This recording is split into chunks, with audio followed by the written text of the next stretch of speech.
Hey everyone, welcome to the T4 Show, episode number 133 from March 11th, 2013. My name is Michael Manna, and today we're going to talk about everything video game related, whether it's accessories, video game news, mostly negative video game news if you're a SimCity fan. And to help me out with that is our resident gamer, Colm. How are you doing today? I'm doing excellent, Michael. It's great to be here on the 11th of March, only 6 days away from one of my favorite holidays.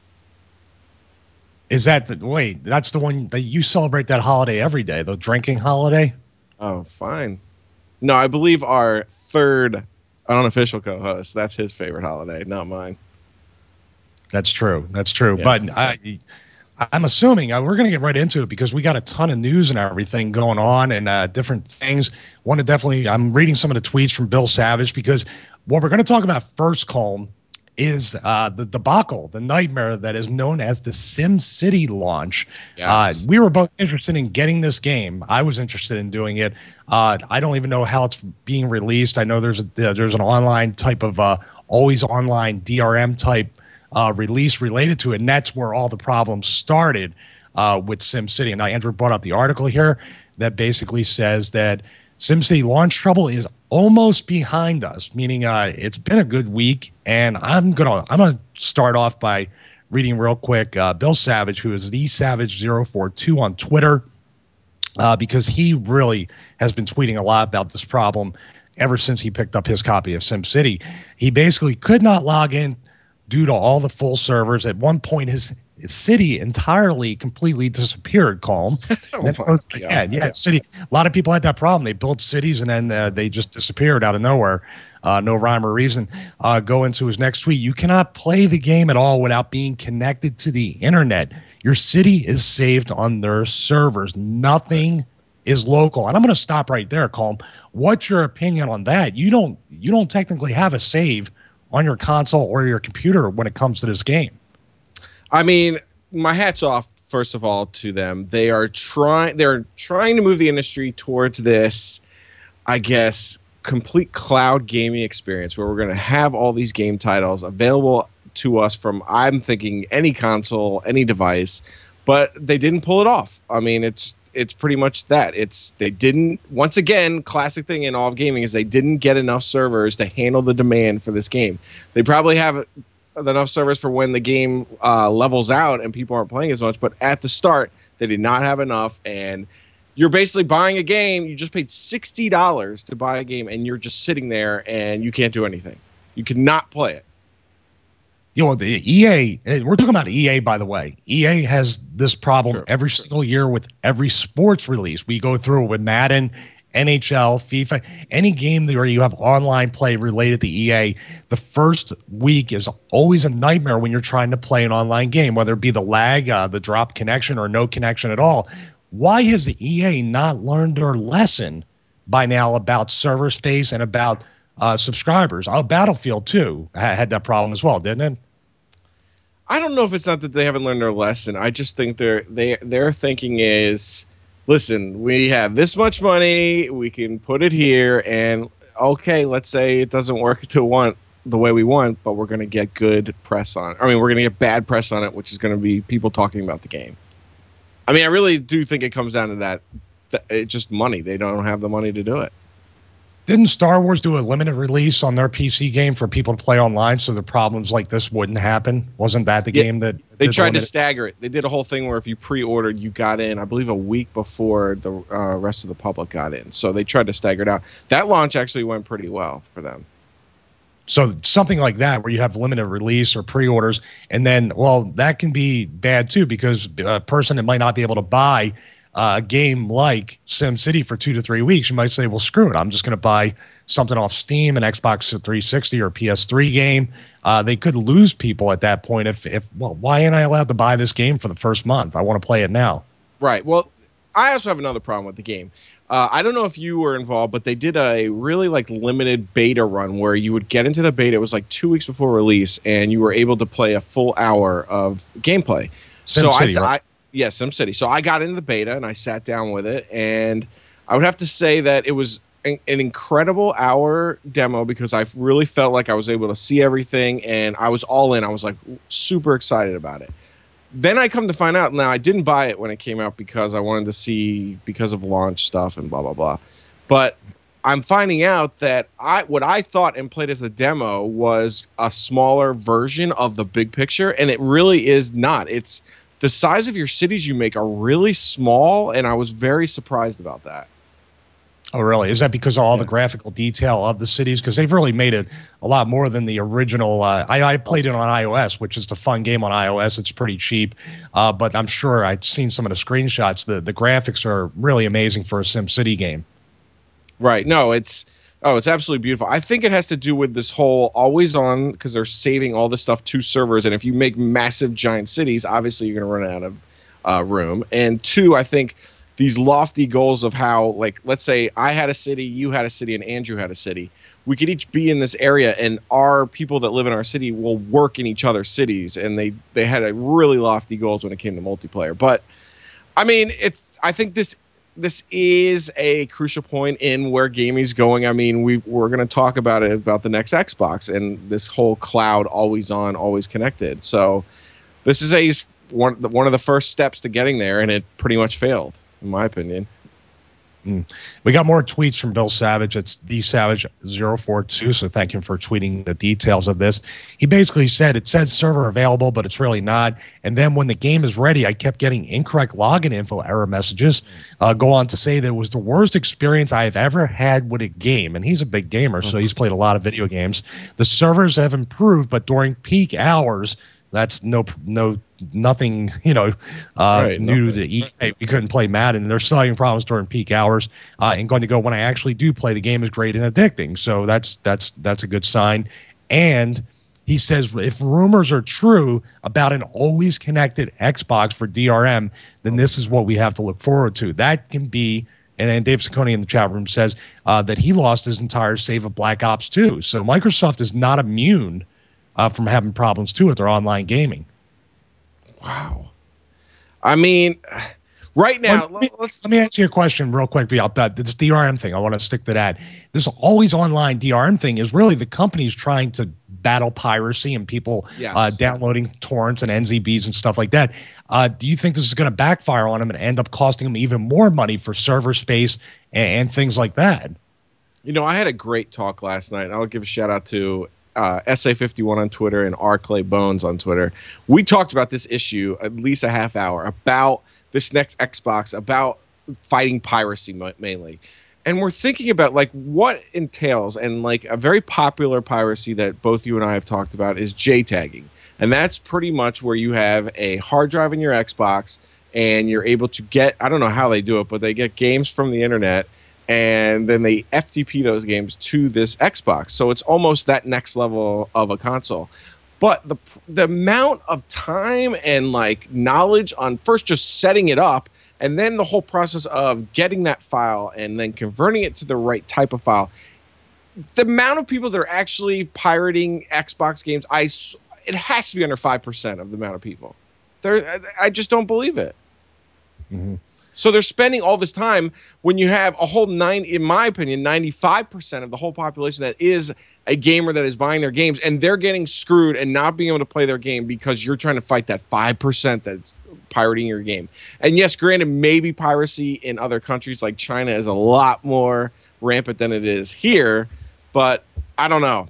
It's scary that we're going to have this always on machine. Yeah, it's the same thing with movies, with music, with every kind of digital content now, that there is a very small part of the population that knows how to do this. But the casual person, gamer, music listener, even movie watcher is really just going to go out there and buy it from iTunes, buy it from Amazon, rent it, do things like that. I just think that they're so bad. I would think that a video game company would be a little more forward thinking, but I guess they're still kind of like trapped in the ways of old media. I mean, there's even a rumor about the next Xbox not having a physical disc player to buy physical media. It's all going to be digital. I don't know if that. I don't believe that. No, I don't believe it either. But I mean, at least if they're going to go that way, imagine if we play Madden 14, and it's an always on connected career franchise, Xbox Live, whatever you call it. It's always on like that. And there's a problem like this after a week or two. Will this be one more step that's going to make you and I go towards a Steam or Steam Box or any kind of experience like that. And so you say that, Mike? Added on to that, is Steam the same thing? Is it always on and connected as well right now? I mean, it is always on, and it does check your Steam credentials. But when my box is off, when internet's out, it does let me play games. I'm not sure that's 100% for every game, but I'm pretty sure. So if you're playing like NBA, then you just have to make sure that you're online to upload your save. But other than that, the game is on your hard drive. Right, exactly. It does save. It does do Steam. See, it creates a save. The way Steam does is it creates a save in your documents directory, but it also will do a Steam cloud, like a refresh, almost like a Dropbox. It works in the exact same way, actually, now that I think about it. There's just like files, and they're like just kept up to date on both servers. That would be cool if they got Dropbox access to let you back up your saves to Dropbox so you never lose them. That would be actually. You realize how much? No, they would never let that happen. Oh, how much? Well, could just game saves are only a few megs though at the most. The game saves, not the games. True, but then if you're able to have them on your Dropbox and you're able to edit them, and then they're putting hacks in the games, I don't think they'll. Let that happen. Well, I'm not smart. Well, we're not. That's 5%. That's what I hear. Hey guys, I got a question for you guys. Oh, hi. Hey guys. Other than the awful server issue, are people complaining about the actual game? No, from what I've heard, Bill Savage just told me that it's a great addicting game when you can actually play it. But what's the point? Because I think it's a totally unfair review that they're getting. I mean, yeah, they're having server issues and it's required, but let's talk about the actual gameplay. I haven't seen anybody complain about the actual gameplay. So, I mean, Amazon gave it. It's like a 1-star game on Amazon, and Amazon pulled it. But they're complaining because of a problem that the servers are having, not the actual game itself. No, the game's great. Well, I played the demo, and it's unbelievable. I mean, I'm not questioning that. It's questioning of that. You have those game designers, they're told, make this great game, put everything in it, and then you've got them talking to the infrastructure type guys that are like, okay, now we have to build this entire network behind it, and they just didn't have the resources. Yeah, this is the thing that I think they're reviewing the what should I say, the ecosystem of the game. The way the game, the mission statement of this game, it turns off gamers because now they're saying you're only going to be allowed to play this game when you have the connection to our servers and we allow it. There's no offline access. I think that is the worst part of the entire game, not to connect in it, because I can play Madden, NHL, any of these EA games offline and have a great experience and then just play whenever the connection is pretty good. It's annoying, but it's not downright negative about the game. It's not making me not buy it as opposed to buy it. But when you look at a game that you say, I have to be connected 24 hours a day, 7 days a week, or at their mercy when they have good server connection in order to be allowed to play this game, that's, I think, makes it a horrible game. Wow. So you're saying all of that is really like influencing you on your take on the game, even though it could be the best experience you could have when you're actually playing. Well, the best experience, but am I ever going to get the best experience if there's no connection to the server? Or what if I want the best experience between 5 and 9 p.m.? What if that's the only time I can play my games? So how do you think now? Mobility Today in the chat room, basically he posted a link in here. He's saying that. He says, EA is actively working to resolve these issues. Please visit, and then there's a link for more information. For your trouble, every SimCity player who has logged in and activated their game will receive a free PC download game from the EA portfolio provided by EA. The software extends to all digital, blah, blah, blah. So do you think giving you another game that may or may not have similar DRM, is that a good enough, sorry? This is the first game to have that. So if you wanted to play another EA game PC-wise, now notice they're not offering you like an EA Xbox 360 title or anything else that you can right. I mean, that's kind of splitting hairs. No, I mean, this is the first game. This is an experiment. This is a new kind of delivery of a game. So I'm sure it will get better, but I don't think I like the idea of this big brother aspect that when our servers are allowing you to play, then you're allowed to play when it's okay with us. Right. No, it's bad. And you know what? I mean, we're going to get into this later. I don't know if we want to talk about this, is that MLB The Show that I've recently picked up, we'll talk about later, is they pretty much, in my opinion, based off the marketing, and I don't even know if it's possible to even play a game versus you, Michael, but from what I see on the box, it seems like they're only promoting the home run derby now because that's the only thing that we could actually do online that isn't laggy and ridiculous to play. Oh, the MLB The Show. Yeah, it's gotten a lot better, but yeah, I thought everything was going to be cross-play, and that would have been great. But also, I mean, PS3, PSN has had way more problems that EA's had with their Madden and stuff. The entire PSN, PlayStation Network, has had problems. So this whole idea of online gaming, I think it needs the entire infrastructure upgraded and revamped. It's not just EA, but I think it's on a larger scale because now we do have 100 meg internet downloads and 40 or 50 or 100 meg uploads. I mean, the infrastructure for the internet on our end can handle it. It's their end that seems to be really lagging. No pun intended. No, it is very lagging a lot. And the problem is that when you look at EA has Origin, which is a direct competitor to Steam. And if they're the second biggest to Steam. If they are having trouble with a game launch, that's really scary. Yeah. Well, you know, everybody in the chat room or anybody watching this on Blip or even YouTube, just weigh in with your comments about your experience with SimCity. If it is getting better, let us know because the game looks like a great game. If it's not getting better, you know, warn everybody, hey, you're still going to have trouble with it. So I'm going to wait and see. Colm, are you going to wait and see? Oh, yeah, I'm definitely going to wait and see. And especially our chat room is talking all about this. Everyone from John from Scotland to Eric Timmer is all talking about they want this on the Mac, and it is coming to the Mac, so I'm going to wait for that version. Probably me too. Now, you mentioned Steam. Now, you're talking about Origin as a competitor with Steam. We have now seen and received pricing on the third-party XI3 Piston Steambox console. And I'm going to let you tell everybody the price of this Steambox because you were excited about it. You thought this was going to be your next purchase, but maybe not so fast. Yeah, I've sent this exact link basically to Andrew when I was talking to him to try to convince him to get one. This thing they had a chance here, and Michael, we talked about it. They had a chance for this next generation of consoles to come in with this box and basically just crush the consoles at make it. I mean, you could go to max $500. I could understand that, or maybe a min of maybe $400, $350. But at $500, this thing would have destroyed. It would have become the next one console with all the games on it. But instead, they priced it at $1,000. Wow, $1,000. Let me ask you this question. I'm not a PC guy. I'm not a PC builder. You recently, went off and did that for yourself. You got your own PC. You built it. And we're friends with Rosewell, and it has all those components and stuff. So I've thought about doing it as well. What are we looking at? I mean, where does $1,000 come in line with building your own, like, say, ultimate Alienware type PC tower? How's that? So I built like an ultimate sort of device. It had almost the best graphics card you can get. It had almost the best of almost everything. It had the best of some parts.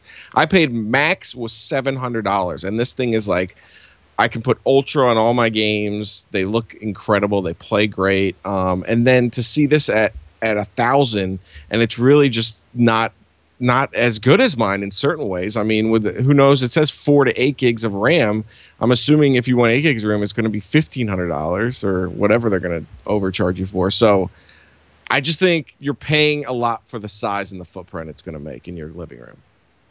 Yeah, and it obviously doesn't look anywhere near upgradable as your tower would be. I don't know. No, it is. Oh, it is. I don't want you to think that. Now, it could be part of the price, but if that's built in, supposedly when new parts come out with this device, you're able to just unconnect it because it's like it's made like a piston. You unconnect it, you'll send in the part to them, and then they'll send you back a new upgraded version of it. Now, if the $1,000 says it's upgrade is free for that, then it might be worth something. Yeah, I'm going to read some of the specs here. It has a quad-core 64-bit x86 based 32 millimeter processor running up to 3.2 gigahertz with a 4 meg level 2 cache. That's even behind what we have on our Retinas. I think we have level 8 meg level 3 cache. It's a little underpowered for that. Integrated graphics processor GPU. You just said you put your own card in there, so right there. That's sort of falls short. It has a 384 programmable graphics cores or shaders. I don't understand that. But if it's integrated, integrated graphics never. It sounds good to me, especially on a laptop. 4 to 8 gigs of DDR3 RAM, 64 gigs to 1 terabyte of internal solid-state SSD storage, up to 12 gigabits throughput speeds. Wow, 1 terabyte SSD. They went with DisplayPort, which is cool. Yeah, three display ports providing maximum resolution of 4096 by 2160, including 1 DisplayPort version 1.2 and 2 mini display. Now, see, this is starting to impress me a little bit here. 4 eSATA 3.0 ports. Yeah, that's decent. So basically, for that, you could basically hook up your own like internal drives and have like unlimited storage in it. That's like Thunderbolt. That's a good analogy. eSATA is very, very fast. Not as fast as Thunderbolt, way faster than USB 2.0. I think it's even faster than 3.0, which this has 4 USB 3.0 ports and 4 USB 2.0 has an Ethernet port, 1 gigabyte Ethernet port, 3 audio ports, 1 input, 2 outputs, 1 copper, 1 optical. What does that mean? Well, one copper, I think, is the auxiliary one, the white and the red, I think, and then you have an optical. Now, this is pretty cool. The only thing I think that's missing from this, in my opinion, is HDMI, which I think. Well, you get a mini DisplayPort HDMI, but yeah, it's strange. No, they have the HDMI on there. HDMI is next to those two, so they missed that one. So, listen, now that I've read all these specs, now that I've read all these things that it possesses, now I'm looking at it like, this is a pretty jacked up little box for $1,000. It's not too bad if you're going to use it as a PC and you're going to use it as a video game console. That's not it's definitely a great it's definitely a great thing, but in my opinion, you could buy the same thing for $500. Well, you're paying $500 for that size. Good point. And we also don't know. We're talking about these are ranges with memory, with hard drive space, with SSD space, I should say, because you're going to have to use an SSD for this box. And it starts at $1,000. So this could technically go up to $1,500 or $2,000 after you get the, especially if you want a 1 terabyte SSD. I don't even know how much those things are. I just think for what you're getting in the convenience and the fact you have a little bit of portability as well, and you can connect 3 monitors or 4 monitors to this thing, that's not a bad deal. I think also we're going to see competition, especially because the Steam box, there's not really officially like going to be a brand that's the Steam box, I don't think, but there's going to be a lot of them. So there's going to be a lot of price wars on that, which is great for us consumers. So we'll probably bring these up, all the different iterations of this, but so far this is the one that's come out. I mean, it has the catchy name, the Piston and all that, but yeah, for $1,000, I would say do not go this route at all and really learn. Go to your Micro Centers, look up online, and make your own gaming PC. Yeah. All right, we're going to talk about video capture cards. We're going to talk about streaming games, and we've had some problems here with Skype. That's why we started a little bit later. So there's a lot of different idiosyncrasies to some of this stuff that even I don't understand. That's why we have Andrew producing the show now.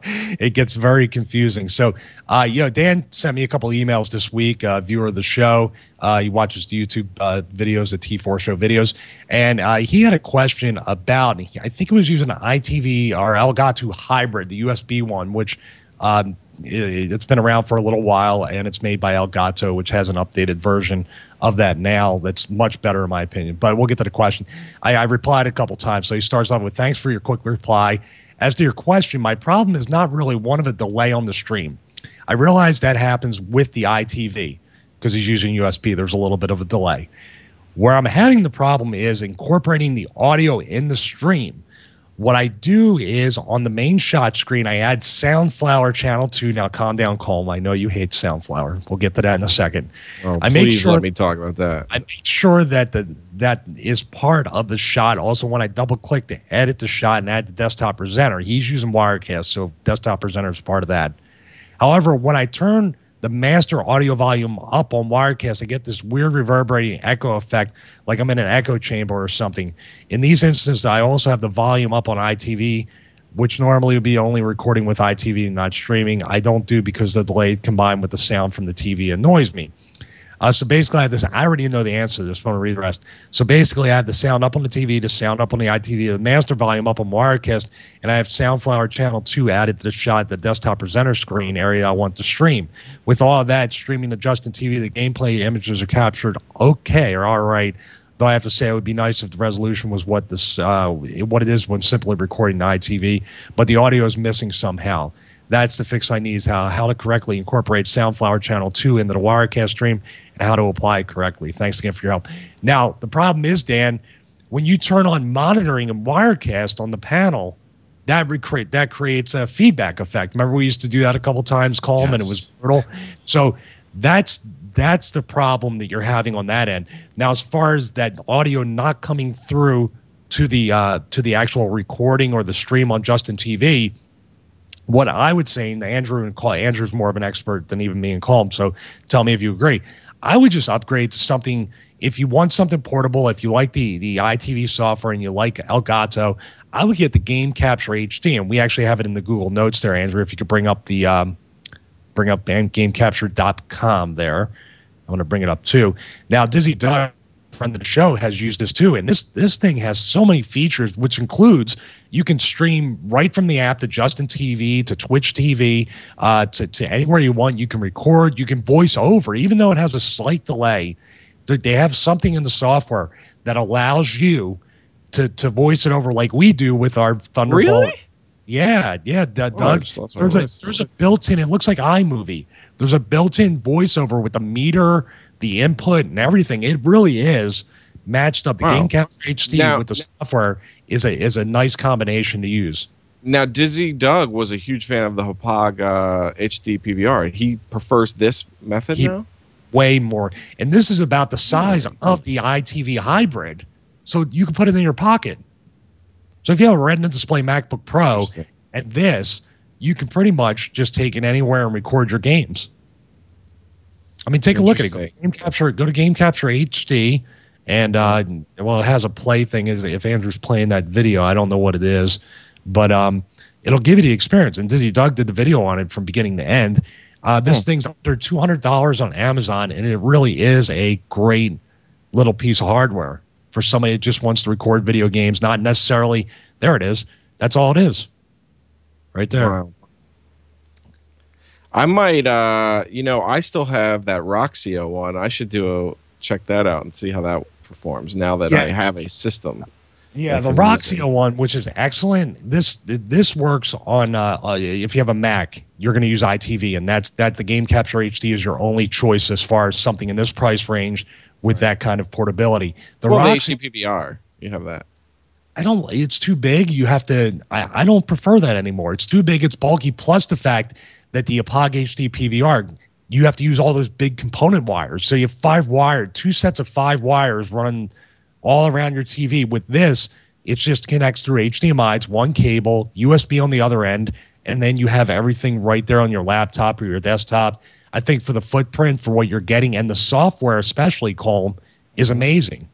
The software just looks like iMovie. If you use iMovie, it works fantastic from what I've seen on YouTube. You're sort of selling me on this. Andrew, what do you think of this software or this product? I think it's cool, but I mean, I still prefer the Blackmagic cards. Really? Yeah. Well, Even we're gonna the get to that next. Intensity Extreme one. I still prefer the Blackmagic cards because you're spending the money. Might as well be able to do something else with it as well. Interesting. Yeah. Well, this is for people too. Think about it. This is for people like I have this. This is the Blackmagic Intensity Extreme. Obviously, I can take this anywhere. We even wanted to take it to do our live show. There's no power source. It just connects through Thunderbolt, so it's self-powered. This works great. Now, on the Blackmagic software and support end, I won't say that they're that great, but when this works, it works fantastic. The reason why I talk about the Game Capture HD is because somebody that does not have Wirecast, because that's how I use this through Wirecast. I record the video, record HD video from that. Works great. With this, it's just a simple plug and play for somebody that's a gamer that just wants to put stuff up on YouTube or stream on Twitch and be done with it. It really is like a plug and play thing. This takes, I mean, I call you, Andrew, when I still have problems with this thing. It's a little bit more involved. and a little bit more advanced. Even for me, I might, if I got the Game Capture HD, I might turn around and use that before I pick that up. Because this is like a subject that I've been thinking about, is that I play video games as that's pretty much my relax time. After I've been work, I just want to play video games and escape and relax. So I play enough that I should just be able to hit a switch and it's broadcasted on Twitch or even GFQ. What if I had an hour every week that I just put up my gameplay? It's set. Is the black magic something that I could set up where it is I can make it a one button press, or do I need to get something like this? No, you can do it here. I mean, there's a one button record on the software that sends it right to Twitch or whatever you want to do, or record it. The thing that I have a question about is, now with the Intensity Extreme, it has 2 HDMIs, so you can pass it through to a television. I can actually play this on my cinema display as well, because there's zero lag, no lag at all through Thunderbolt. That's why I got it. But you can pass it through to your big TV, Colm, and watch it and record through your Retina display MacBook Pro without even connected to anything else. I don't know. The Game Capture HD, I might have to pick it up and test it out, because I'm really curious, because I could fit an entire studio and a video game recording thing in my photo bag, like I did for our live show at Disney. It's really cool how they just keep getting more portable with these things. So, and Andrew, you're talking about you're going to spend the money, but at $175, I think on Amazon, it's still a good $110, $120 less than the Intensity Extreme. So you can buy a couple games with the money you save. Yeah, I mean, at that price point, it's pretty good. If the only thing you're going to be doing is gaming stuff, yeah, I think it's a great bet. I think you should go with it. Yeah. All right. Cool. All right. Well, I'm trying to think. I'm looking at it right now, just trying to figure out if there is any kind of. It just ain't. You know how I get sidetracked, Colm. I get interested in something, then I just keep going with it. Yeah. No, because I'm interested. I mean, it's something that I wish. I want to broadcast my game, because everyone always is interested in the games I'm playing, and I get a lot of Twitter interaction on it. And it'd be great if I could just flip a switch when I'm playing, and it's right there. It looks great, 720, 1080. That's what I want. I personally think it would be amazing if you finally started putting videos up on the YouTube channel. I think. All right. So, Michael, did you hear about? I did. I did hear about the fact you don't put videos up on YouTube. I heard Michael, it. How about, listen, I want to talk about comics real fast. How about you? Got to do that last. Oh, got to do it last. Okay, I'm just telling you. That's all. Want to talk about phones for a second? We'll talk about the comic thing last. Talk about phones. The screenshots of the supposed leaked Galaxy S4 have come out. The new Galaxy S4 is due to be released, or at least announced, March 14th. Samsung's going to have a conference. I have my Note 2 here still a fan of the Galaxy Note 2. And I actually have another phone, and I'll talk about in a second. But what do you think about the Galaxy S4? They may go to a 5-inch screen, Colm. Do you think that's going to? I mean, is that going to blur? Does that mean the Note 3 is going to be over 6? I mean, they still have to differentiate these two phones somehow.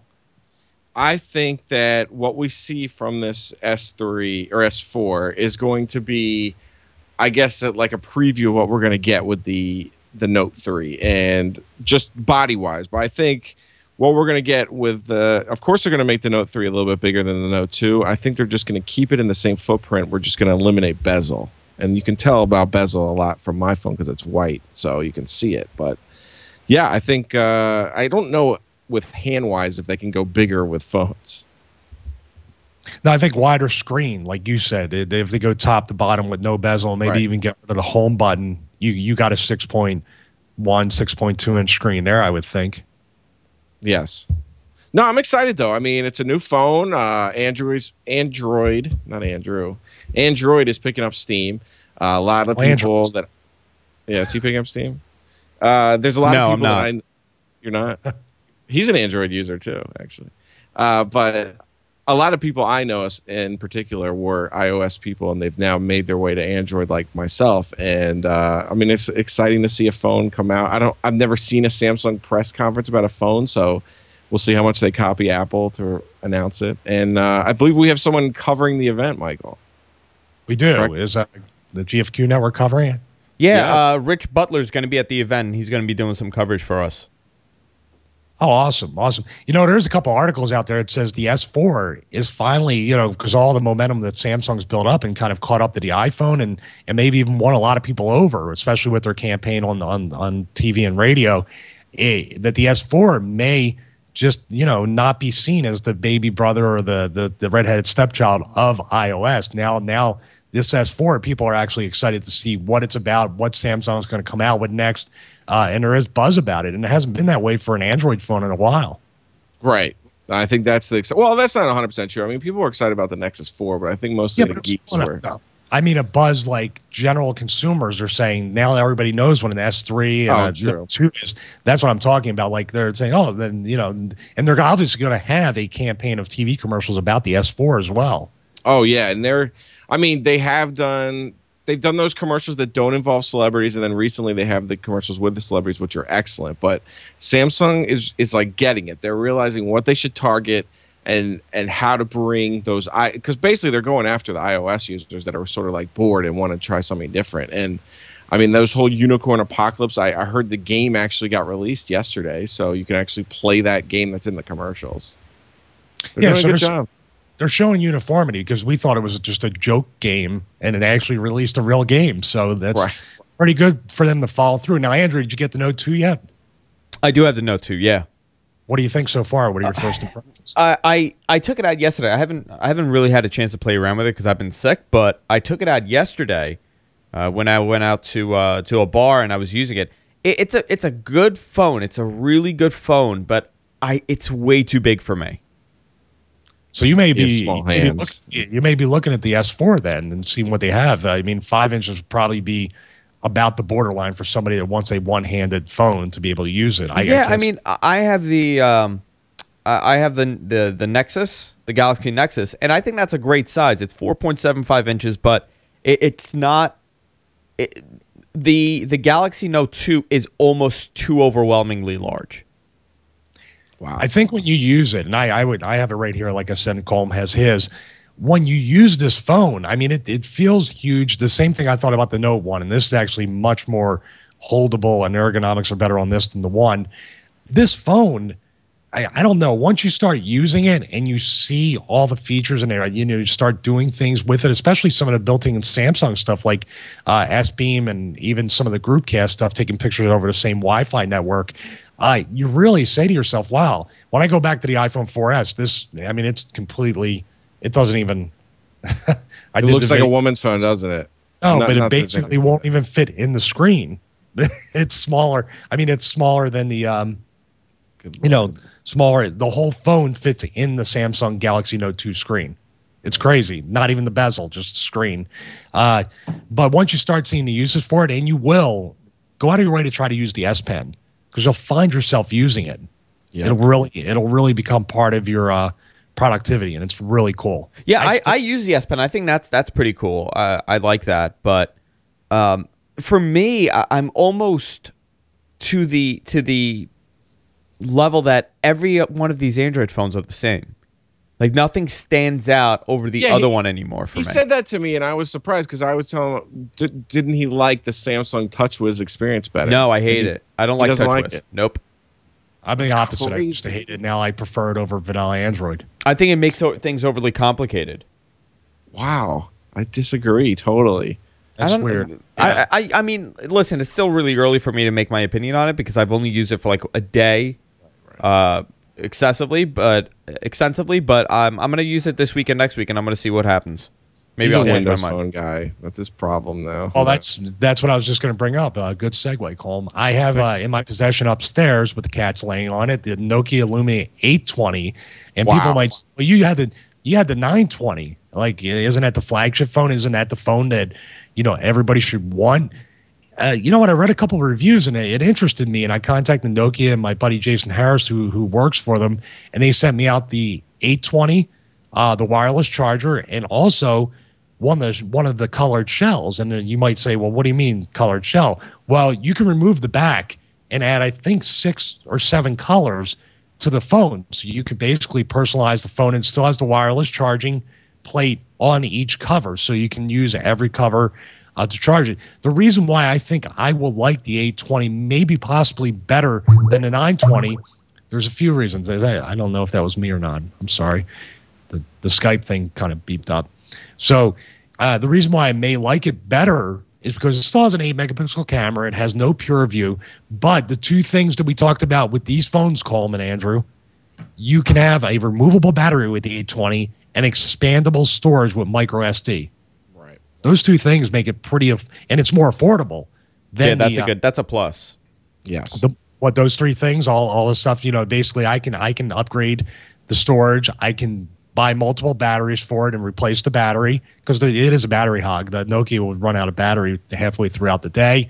And then, of course, the fact that it is cheaper. I think it's much cheaper. I think it's half the price of the 920. I think that's going to be the sleeper hit for Nokia right there, especially for first-time smartphone users. Now, it has a 4.3-inch screen, which may be bad for us, may be good for other people because some people didn't like how big that 920 was either, and it was much heavier than the 820. So I'm going to put up a multi-part video. It's heavier? No, the 920 is heavier than the 820. Oh, okay. Because the 920, I mean, it's heavy, but I feel like it compensates with how well built it is. True, and this one is well built as well. It just has a different backing to it, and you can put different colors. I got the black standard one, and I got a red one too. So I'll be doing a multi-part video. The same thing: overview and hardware, camera, experience, all that stuff. Connectivity. Doing the same 4 or 5 part video on this one as I did for the 920. I'm interested to hear what you think, and you're going back to that whole Windows ecosystem. Well, I'm not going to go back. I mean, I'm still going to keep the iPhone, and I have the Note here. I'm going to do comparisons to all three. I already know what's going to happen from the experience, that I'm going to love the experience. I'm going to have all the personalization, all that stuff. But then the GPS isn't going to work well for me, and I'm not going to find half the apps I can use. That's just the problem with Windows Phone. I just wanted to try this particular piece of hardware to compare it to the 920, which those things with the expandable storage and the battery and the cheaper price will probably be more appealing to a lot of people, especially coming from Android, where you can mostly expand your storage and replace batteries. Right. No, I'm excited to hear what you have to say about it. I mean, I am just ready for a new iPad.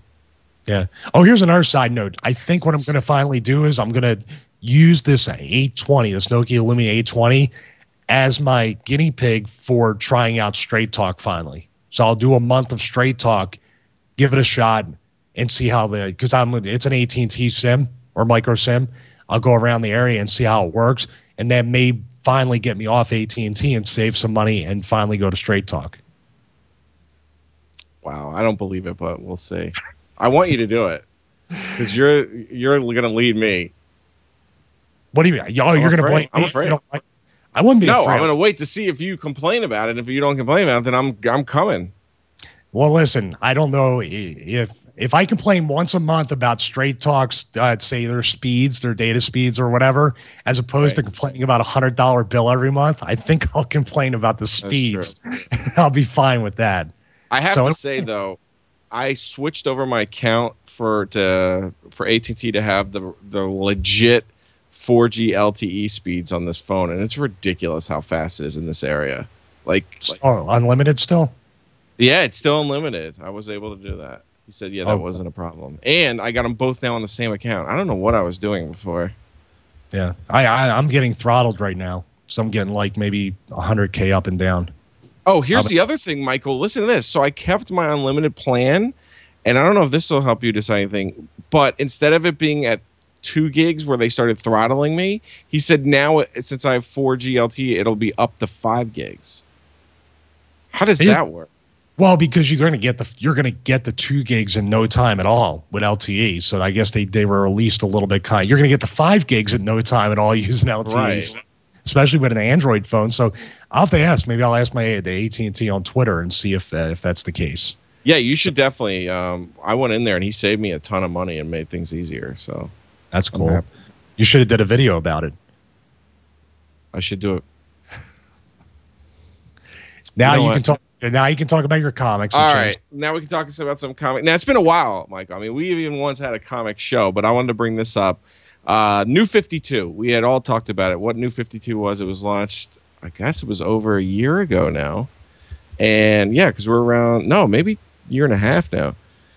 What it is DC got all the writers together. They got in a room and said, how are we going to start sort of not overall or fresh, but start like a new storylines for everyone. We'll start them at number 1. So they did that. And some of them have lasted with me. Some of them really just haven't made it on. I've stopped reading. But the one consistent with this is Batman has been great. You've read it. I've read it. They did this whole huge long storyline called Death in the Family, which finally is wrapping up. And starting, they announced, I believe I saw it today, is that issue 21, Batman will be covering 0 year. And what is 0 year? 0 year is the time that I have always wanted them to focus on. And it's the time of Bruce Wayne sort of like creating the Batcave. I guess like creating the costume, creating his persona, like creating the Batman. And it's going to start with in June will be when issue 21 comes out. And I'm super excited. Everyone should pick it up either through the DC app or Comixology and check it out. And Michael, what are you excited now? I don't know. I mean, it says here, I'm going to quote the thing. It says that it's I just missed it. It's basically our most ambitious, the daring and ambitious one we've done, hands down. I just don't know how they can make it. They can elaborate more on what we know. How Bruce. I mean, there's been a couple different ways that they've gone into it, like the bat flying through the window on his dad's statue. There's the other one where he fell into the cave from Batman Begins. I don't know how they're going to retell that, or if they're really going to go into a ton of detail about. I thought Batman Begins did a great job, the way they kind of, ordered large amounts of this and that and put it together themselves. Right. And Lucius Fox was kind of in on it, but he didn't say anything, but he still supplied everything. I just don't know how they can give us something different and new that we haven't heard before. Well, they did say that they're going to try to here's a direct quote. They said we are going to try to preserve as much of Batman's history as we could and keep what we could of this history intact. It's the 0 year, the one that no one has told the story before. We will see how Bruce Wayne became Batman, built the cave, faced off with his first supervillain. So it's pretty amazing that they're going to try to do stuff even before all the Batman Begins type of stuff, really.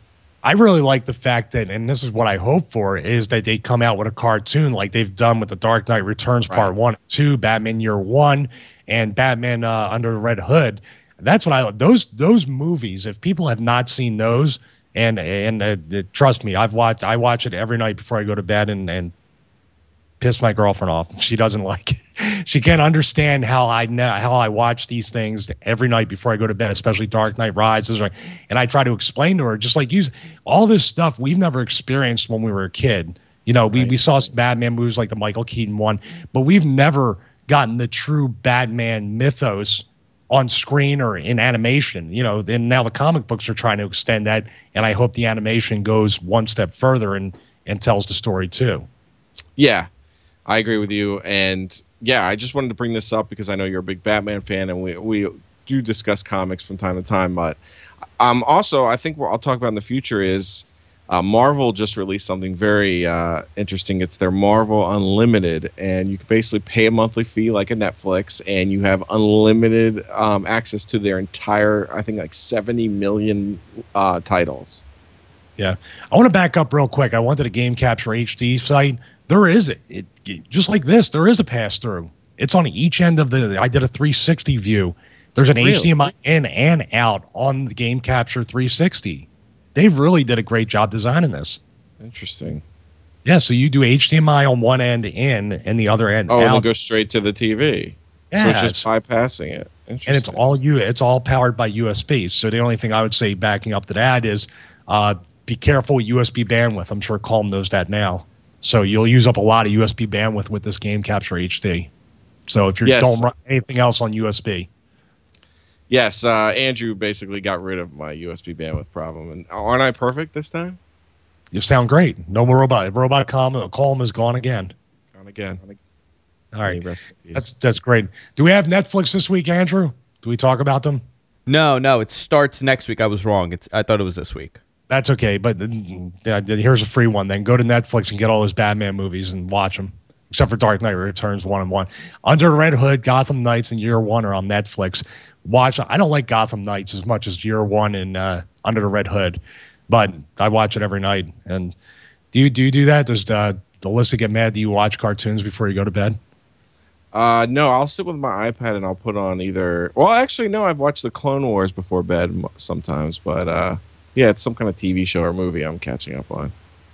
I don't watch the same genre over and over again. I don't watch the same genre. I watch the same 4 movies over and over again. Oh, it's the same 4. Okay. Well, that's better. You should just watch Dark Knight. I used to watch Dark Knight. It was probably a good 2 years every night when I went to bed. Batman Begins was before that. And I watched Dark Knight Rises for about a month or so after the DVD came out. Yeah, like the night that, I got a DVD too and was watching that digitally on my Apple TV. And lately it's been Dark Knight Returns Part 2, which she loves the opening scene at the liquor store when the gunshots go off, because the volume could be on 1, but the gunshots are on 25, 30. So that's great when she wakes up to gunshots. She's always happy about that. And that's how, that's an inside look at my life. That's Gunshots. Yeah, cartoon gunshots. The way women don't like cartoon gunshots at 11 p.m. Go figure. Break yourself, fool! What? Sorry, that was my impersonation of. That didn't sound like anybody's girlfriend. What are you talking about? No, I was doing an impersonation of the guy with the gun. Oh, okay. Sorry. No. I'm not doing impersonations of girls. I get it. Yeah. You can do a good impersonation of a woman. No, you act like one sometimes. Oh, really? Is that where we're going? All right, we're going to go now. So next week we will talk more about Netflix. Next week, this is cool that we have this new format because we're kind of going into the gadgets and the things. And I spend my week, and I hope you do too, Colm, trying to find something unique that other shows really aren't talking a whole lot about. So hopefully we're going to continue that trend and find some cool stuff. And I want to thank Andrew too for joining us, the off-camera producer. When you feel better, you need to join us on camera, Andrew. I will. Starting next week, I'll have the camera going. Good. And where can people follow you, Andrew? You can follow me on Twitter at Andrew Zarian on Twitter, and of course, anything that we're doing here on the network.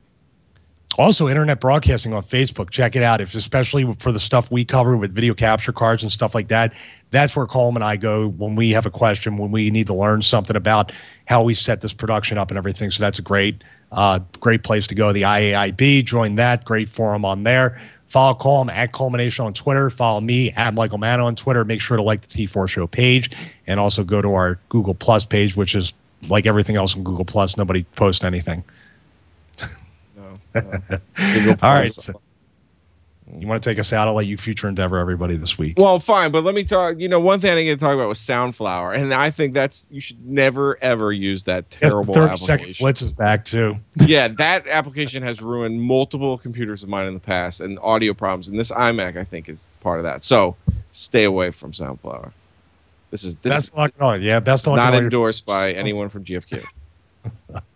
All right, yeah, everyone, thank you so much for listening. Chatters, thank you for coming to us. Check us out. Tell all your friends about T4 Show on the GFQ network. And always, best of luck in all your future game capture endeavors.